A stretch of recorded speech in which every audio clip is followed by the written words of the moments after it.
Bismillahirrahmanirrahim. Assalamualaikum warahmatullahi ta'ala wabarakatuh.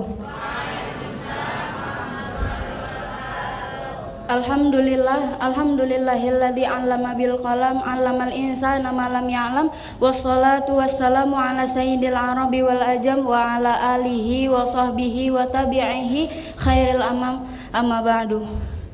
Yang sama-sama kita cintai, yang sama-sama kita muliakan, Al-Mukarram wal-Mukhtaram Syekhuna Futuh Bapak Kiai Haji Suherman Mukhtar bin Mukhtar beserta permaisuri tercinta beliau Umina Ustazah Haja Anissa Aprilia. Mari sama-sama kita doakan semoga keduanya disehatkan badannya, dikabulkan segala hajat dan cita-citanya, dan semoga Allah Subhanahu wa taala jadikan anak cucu keturunan beliau dan santri-santri beliau menjadi ulama-ulama khair. Wabil khusus doa untuk pondok pesantren tercinta kita, semoga Allah Subhanahu wa taala kirimkan hamba-hambanya yang dermawan untuk membantu proses pelunasan pembelian tanah pondok pesantren kita. Tak lupa pula yang saya hormati para ustadz wal ustazah, santriwan dan santriwati yang mohon maaf namanya tidak bisa saya sebutkan satu persatu, namun insya Allah tidak mengurangi rasa ta'zim dan mahabbah saya kepada teman-teman semua. Bismillahirrahmanirrahim. Qala Nabiyyu sallallahu alaihi wasallam, salasun man kunna fihi hasabahullahu hisaba yasira wa adkhalahul jannata. Nabi sallallahu alaihi wasallam bersabda, ada tiga yang siapa saja tiga ini ada pada dirinya, maka Allah Subhanahu wa taala hisab dia dengan hisab yang ringan dan Allah masukkan dia ke dalam surganya. Yang pertama ada tu'timan haramaka, engkau memberi orang yang tidak memberi engkau. Kita memberi kepada orang yang memberi kita itu adalah hal yang wajar, atau bahkan itu sebagai bentuk tanda kita pandai berterima kasih kepada orang. Tapi kalau kita memberi kepada orang yang tidak memberi kita, ini yang jarang. Kayak gini misalnya, kita sering kan bagi-bagi makanan ke teman-teman kita. Nah, keadaannya kita yang lagi susah, kita yang lagi nggak ada duit, kita yang lagi lapar banget dah. Terus teman yang udah pernah kita bagi, udah kita tolongin, dia malah nggak peduli sama kita, malah bodo amatan sama kita. Pernah kan ngerasain kayak gini ya? Nah, itu berarti Allah Subhanahu wa taala lagi ngajarin kita untuk jangan berharap sama selainnya. Aturan kita berharap cuma sama Allah. Kita berharap semoga Allah Subhanahu wa taala selalu bantu kita lewat teman kita yang mana aja. Lagian kalau kita masih berharap sama orang yang udah pernah kita bantu, itu berarti kita beramal masih belum ikhlas. Seperti sabda Nabi Shallallahu Alaihi Wasallam di dalam kitab Nasaihud Diniyah karangan Syekh Abdullah Alwi Al-Haddad, Nabi Shallallahu Alaihi Wasallam bersabda, ya ibni Adam, wahai anak Adam, innaka intubzilal fadla khairalaka wa intumsikahu syarulaka. Sesungguhnya jika kamu memberi kelebihan harta kamu, sungguh itu menjadi lebih baik bagi kamu. Tapi jika kamu menahannya, itu menjadi lebih buruk bagi kamu. Wala talamu ala kafafin, sedangkan hidup secukupnya tidaklah dipersalahkan.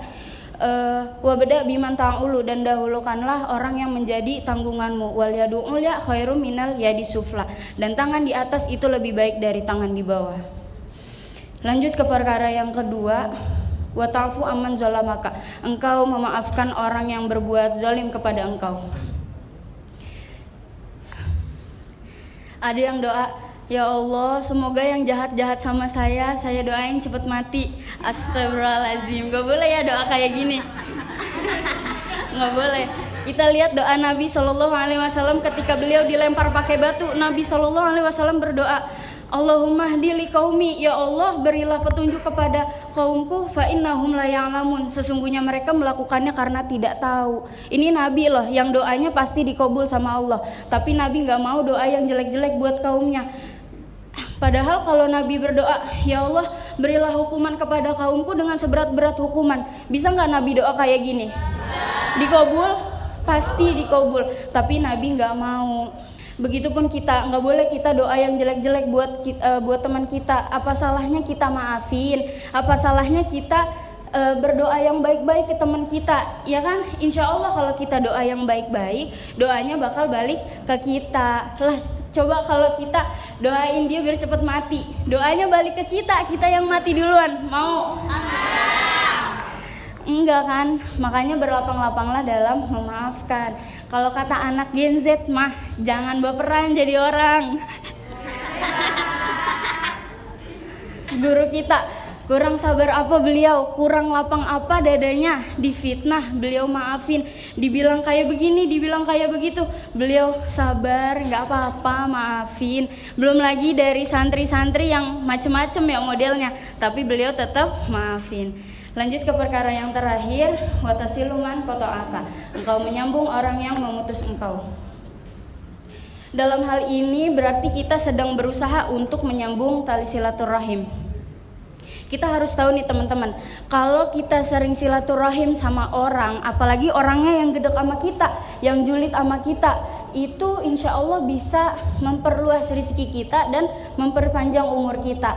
Tahu dari mana? Tahu dari hadis Nabi SAW yang dikutip oleh Said Ahmad Al-Hashim dalam kitab karangan beliau Mukhtarul Hadis. Nabi SAW bersabda, man ahaba ayyubsatalahu fi rizkihi wa ayun sa'alahu fi atharihi falyasil rahimahu.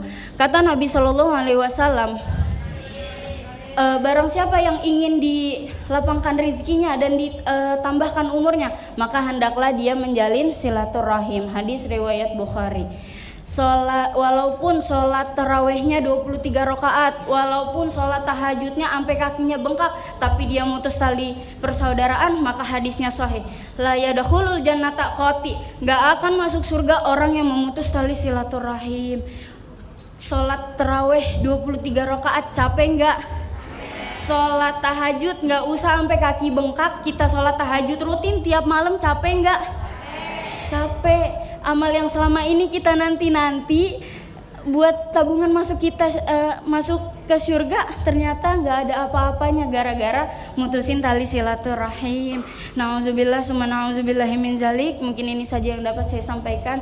Semoga kita semua bisa menjadi orang yang dermawan seperti guru kita, orang yang pemaaf seperti guru kita, dan semoga kita semua bisa semakin mempererat tali persaudaraan di antara kita. Amin, amin ya rabbal alamin. Mungkin ini saja yang dapat saya sampaikan. Kurang lebihnya saya mohon maaf. Wabillahi taufiq wal hidayah wa ridha wal inayah. Assalamualaikum warahmatullahi wabarakatuh. Terima kasih sudah menonton. Nantikan video-video kita selanjutnya ya. Kalau kalian suka, jangan lupa like, komen, subscribe, dan share ya.